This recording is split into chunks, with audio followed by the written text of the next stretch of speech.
Bonjour à tous, j'espère que vous allez bien. On se retrouve aujourd'hui pour une nouvelle unboxing sac à main. Je suis très contente de vous présenter ma nouvelle acquisition.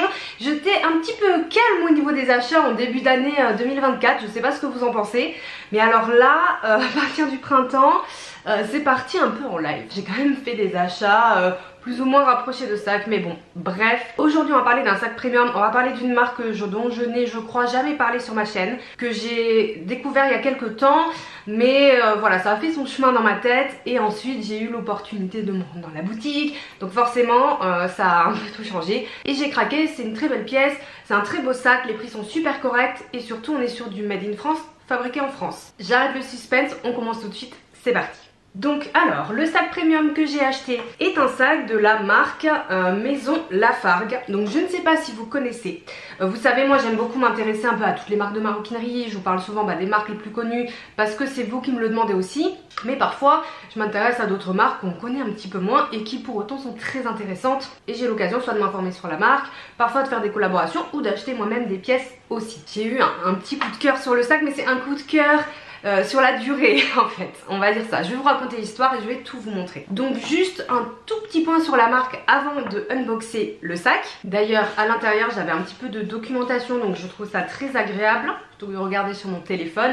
Donc Maison Lafargue est quand même une marque qui a été créée en 1890, donc ça date pas vraiment d'aujourd'hui, donc par Joseph Daniel Lafargue, fils de sellier et compagnon du devoir. Je vais pas vous lire tout, ne vous inquiétez pas. Donc on est vraiment sur une marque qui va mettre en avant le savoir-faire de la maroquinerie français, donc avec des cuirs qui viennent de France. Tous les sacs sont fabriqués à la main dans les ateliers. C'est une marque qui vient du Pays Basque, qui est basée à Saint-Jean-de-Luz. Les ateliers sont là-bas, il me semble qu'ils ont un autre atelier dans une autre ville du Pays Basque. Donc on est vraiment sur quelque chose 100% de chez nous. Et je trouve qu'au niveau des designs, il y a vraiment de belles choses aussi. On n'est pas sur une marque qui propose des choses un peu vieillots et tout. Enfin, moi je trouve pas. Information intéressante que je vois et que je voudrais vous partager, c'est que depuis 2007, la marque Maison Lafargue a obtenu le label Entreprise du patrimoine vivant. Donc c'est une marque familiale, gérée aujourd'hui par la 4e génération, qui détient également le label Entreprise familiale centenaire. J'aime beaucoup ce genre d'histoire, je trouve que ça apporte aussi du cachet aux achats, et moi j'ai tendance à plus garder les sacs comme ça, où il y a vraiment quelque chose derrière qui me parle et qui m'intéresse. Il y a aussi des petits conseils d'entretien. Donc, cette marque, comment je l'ai découvert ? Tout simplement au Pays Basque. Quand ma mère a commencé à aller très souvent à Saint-Jean-de-Luz, et maintenant elle y vit désormais, elle a emménagé là-bas, ça fait presque un an, c'est vrai qu'on y a été noué également. Et en fait ma soeur a acheté un sac de cette marque qui ressemble beaucoup à celui-ci, ou plutôt du coup c'est moi qui ai pris un sac qui ressemble au sien. Et c'est vrai que je l'avais repéré et j'avais trouvé très très beau. Quand moi je me suis rendue à Saint-Jean-de-Luz, c'était il y a 2 ans, on était passé à la boutique histoire de regarder un petit peu avec mon mari, tout ça, mais il y avait un petit peu de monde, donc voilà, j'ai regardé sur le site, ça avait fait un peu son chemin. Et là, le pont de l'Ascension que j'ai passé du coup à Saint-Jean-de-Luz en famille, c'était vraiment un plaisir. Je me suis dit ça serait cool de passer à la boutique pour voir un petit peu les produits en vrai. Vous savez, moi j'aime beaucoup voir les produits en vrai. Je suis une fille d'internet, j'ai toujours fait beaucoup de commandes, mais c'est pas pareil, surtout pour le cuir, etc. et les couleurs, parce que je trouve que le principal atout de cette marque, au-delà du savoir-faire français, etc., ce qui est déjà un atout principal, c'est la gamme de couleurs. Et ça on va en parler parce que j'ai pris un sac coloré. Il y a un indice sur moi, ce n'est pas mon pull, bien sûr, vous l'aurez compris. Je vous unbox le sac, comme ça je continue à vous raconter l'histoire en même temps. Donc du coup je me suis rendue à la boutique, je me suis dit voyons ça. C'est une boutique qui fait très boutique de luxe.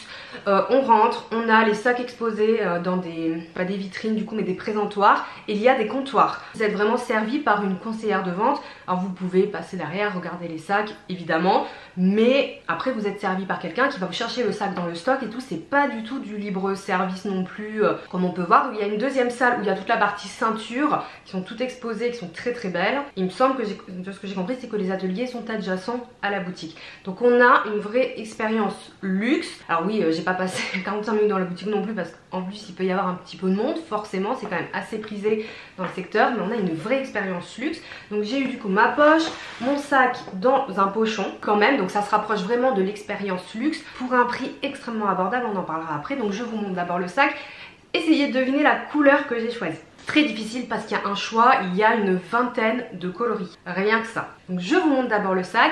Alors depuis, je fais du faux suspense, c'est insupportable. Depuis l'achat de mon petit Loup Caméra de la maison Saint-Laurent, Je suis tombée un peu amoureuse des sacs caméra et forcée de constater que c'est une des formes de sacs les plus pratiques. Je le savais déjà, parce que j'en avais déjà eu. Mais là, de l'acheter, etc., je me suis dit, bon, en plus, dans cette marque, c'est la forme qui me plaisait. Donc, voici le sac.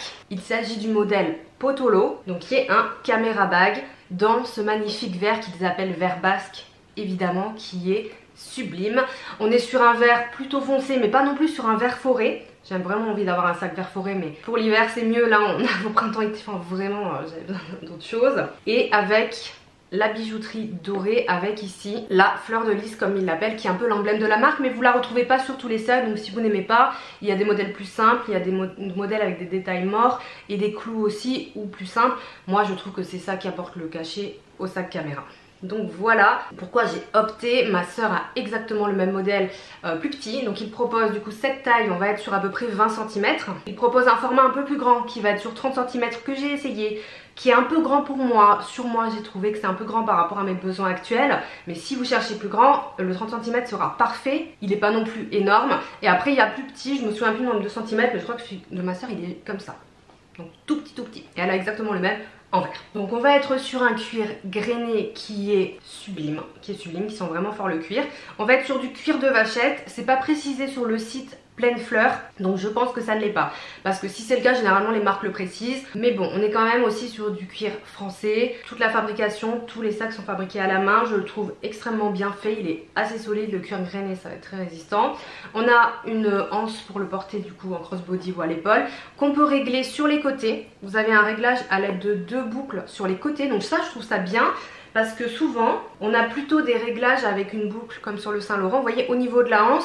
Et des fois, si elle est mal positionnée, ça peut gêner et peut-être que c'est un peu moins esthétique. Je ne sais pas. En tout cas, je trouve que c'est sympa de pouvoir régler des deux côtés. Vous avez des trous des deux côtés. Moi, j'ai mis du coup au minimum. On a les coutures qui sont vertes, donc vert sur vert, ça sera pas contrasté. Mais le fil, je le trouve très joli et ça se marie très bien. L'avantage des sacs caméra, c'est que même si on a que 20 ou 23 cm, en fait, on peut vraiment mettre tout ce dont on a besoin, en tout cas le minimum. Si vous aimez les grands sacs, on est sur un autre sujet, regardez le 30 cm.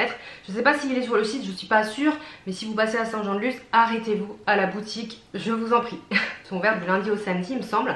Donc l'intérieur est comme ceci, donc il va être en cuir façon suédine, il n'est pas du coup doublé en tissu. Ceci dit, pour le prix on va l'excuser, je vous le dis juste après. Et on a aussi une poche quand même plaquée zippée. Donc il y a quand même de la finition, les coutures je les trouve impeccables. Évidemment, même si on est sur du cuir grainé, là au niveau des coins on a déjà, on a une légère patine naturelle du cuir, parce que je l'ai très peu porté. À l'heure où je filme, je l'ai porté juste aujourd'hui. Mais vous aurez la vidéo un petit peu plus tard, parce que je l'ai acheté du coup, on est au pont de l'Ascension là à peu près. Comme d'habitude, il y a toujours un delta dans mes vidéos. Donc j'ai craqué cette magnifique couleur verte, comme je vous le disais, on a une vingtaine de coloris. Vraiment, vous ne pouvez pas, je pense, ne pas trouver la couleur qui vous convient. Je crois que la seule qui a pas, c'est un rose nude. Il y a du beige, voilà. Il va y avoir beige beige, mais on n'aura pas de nude rosé. C'est la petite remarque que je me suis fait. On a un gris foncé qui est très très beau. Il n'y a pas de gris clair non plus, tiens. Mais là, j'étais pas vraiment, il me faut un sac gris, j'ai envie d'un sac gris. Mais une nouvelle fois, on arrive vers le printemps-été, je voulais un sac que je pouvais porter assez facilement. Je le porterai aussi très bien en hiver, hein, bien entendu. Il y a un bordeaux qui est sublime, le rouge.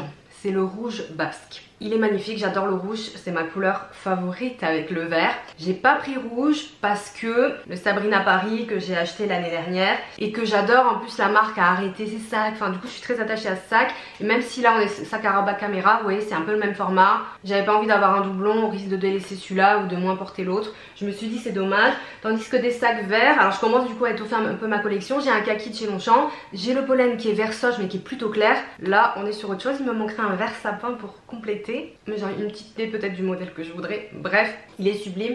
Je trouve qu'avec l'éclairage il ressort assez bien. Il est peut-être un peu moins pétant, ça va dépendre de la lumière. Et le prix maintenant, je trouve que c'est un positionnement prix qui est très bon compte tenu de la qualité. Une nouvelle fois, le fait que tout est fait en France à la main, parce que c'est pas si facile que ça. C'est une entreprise qui est historique, donc je pense que c'est peut-être plus simple pour eux plutôt que des nouvelles entreprises qui démarrent et en plus ils ont leurs ateliers sur place. Mais c'est pas si simple de rester compétitif maintenant au niveau du prix. Comme je vous le dis ces derniers temps, je trouve que maintenant pour les sacs premium on va être sur une moyenne environ d'à peu près 300 €. Au niveau des prix, les prix ont vraiment augmenté. On va être en moyenne sur 300 € pour les sacs premium. Là avec celui-ci on est à ce jour, au jour où je filme en tout cas, sur 200 €. Et en fait ça m'a paru, quand j'ai regardé sur le, ce que j'ai quand même regardé sur le site avant de me rendre en boutique, ça m'a paru pas excessif pour la qualité, pour ce qu'on a, pour un beau sac premium. Même ma mère a dit ah ça va, mon mari a dit c'est pas cher. Donc vraiment, ça y est, il commence un peu à intégrer les histoires de sacs à force que je rabâche tout. Mais je dis pas que c'est pas cher, je dis juste que c'est atteignable en termes de prix, en peut-être cagnotant un peu selon les budgets ou en cadeau d'anniversaire, etc. On n'est pas sur un sac à 500 €. Et franchement, je le trouve magnifique. Je vous ferai un test, évidemment. Je vous ferai une revue pour vous parler comment il tient, de la qualité, ce que je peux vous en dire. Donc aujourd'hui, je peux pas me positionner sur un rapport qualité-prix, c'est pas possible. Mais en tout cas, j'ai été très contente de m'offrir ce sac que je trouve très beau et en plus qui est extrêmement pratique. Là, je l'ai porté qu'aujourd'hui, mais il est un peu plus petit que le Saint Laurent en centimètres. Pour autant, la contenance est similaire. Je peux mettre ce dont j'ai besoin. Je pense que franchement on est vraiment pas mal et surtout on a cette couleur, cette originalité, on n'a pas de marque apparente donc hyper safe pour le porter. Je trouve qu'on a le côté quand même sobre du sac, la petite fleur de lys un peu plus originale, donc il fait chic mais pas tape à l'œil, il fait simple mais il y a quand même les détails qui font qu'il est pas trop simple. Et je vous le dis toujours, j'aime les sacs simples mais pas ennuyeux en fait, vraiment il faut qu'il y ait un petit truc en plus, les petites boucles sur le côté, bon bref, vous avez compris, je suis fan, forcément si je l'ai acheté c'est que c'est le cas. Donc voici ma dernière acquisition. Dites-moi si vous connaissez la marque Maison Lafargue. Une nouvelle fois, si vous passez par Saint-Jean-de-Luz, vraiment je vous invite au moins à les regarder dans la boutique. Ils ont des belles couleurs, en plus à côté le bleu turquoise est sublime. C'est juste pas mes couleurs et j'aurais rien pour le porter, mais il est extrêmement beau, vraiment. J'ai pas pris parce que je sais que voilà, je suis quelqu'un qui reste très raisonnable, mais il est incroyable. Dans la vitrine, les roses sont très très beaux aussi. Évidemment, il y a du noir, voilà. Il y a d'autres modèles dans d'autres styles, donc jetez un œil. C'est bien aussi d'encourager les petites marques, même si c'est quand même une marque qui a une histoire, qui est pas là depuis 5 minutes et qui a certainement sa clientèle. Franchement, j'ai trouvé que c'était très sympathique. L'accueil était très bien. Je savais pas ce que je voulais en termes de couleurs. Elle a pris le temps de me faire essayer les tailles de sac, les couleurs que je voulais. Bon, voilà, on avait un nuancier de cuir, on a pris le temps quand même de regarder. Moi, je suis toujours un peu stressée, surtout quand il y a un peu de monde. Mais elle et ma mère me disaient, mais prends ton temps, regarde, enfin tout va bien, voilà. Tu as le droit d'avoir ton moment et pour prendre le temps de choisir, et ça j'ai trouvé ça très appréciable. Donc voilà pour la marque Maison Lafargue. J'espère que ça aura pu être peut-être une découverte pour vous, peut-être une belle découverte. J'ai hâte de poursuivre mon aventure avec ce joli sac et de vous en reparler dans une prochaine vidéo. N'hésitez pas à liker celle-ci si elle vous a plu, si vous aimez les unboxings. Je vous en fais dès que j'achète quelque chose, même si c'est pas tout le temps. Enfin, ces derniers temps il y a eu pas mal d'unboxings de sacs, ceci dit. Dites-moi quel est votre dernier achat sac à main, je vous attends dans les commentaires, comme ça je pourrai aussi aller voir ça. N'hésitez pas à vous abonner si vous en avez envie et pour ma part je vous souhaite une excellente journée et je vous dis à bientôt. Ciao.